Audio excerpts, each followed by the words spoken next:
সেই দিন আমরা গিয়েছিলাম হিমুর বিয়েতে। হিমু, বল তোর অনুভূতি কেমন? ভয়াবহ অনুভূতি।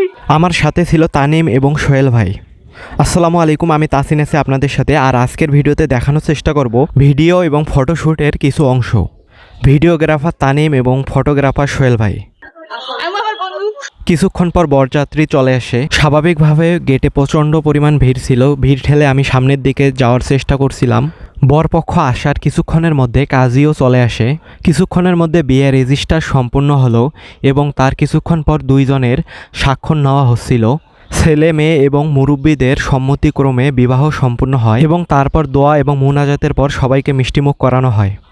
এরপর আবার আমরা বাহিরে চলে আসি আউটডোরে ফটোশ্যুট করার জন্য। তো বাহিরে এসেই ফটোগ্রাফার এবং ভিডিওগ্রাফার দুজনকে বিভিন্নভাবে দেখিয়ে দিচ্ছিলেন এবং এখানে দুই পক্ষের মিলে বেশ কয়েকজন ফটোগ্রাফার ভিডিওগ্রাফার ছিল। জায়গাটি অনেক সুন্দর ছিল, তাই ছবি এবং ভিডিওগুলো অনেক সুন্দর আসতেছিল। ভিডিও শেষে সবাই ইনডোরে চলে যায় এবং এরপর বিয়ে পড়ান হয়। তো আজকের ভিডিও এখানেই শেষ। দেখা হবে পরের কোনো ভিডিওতে। এতক্ষণ পাশে থাকার জন্য ধন্যবাদ।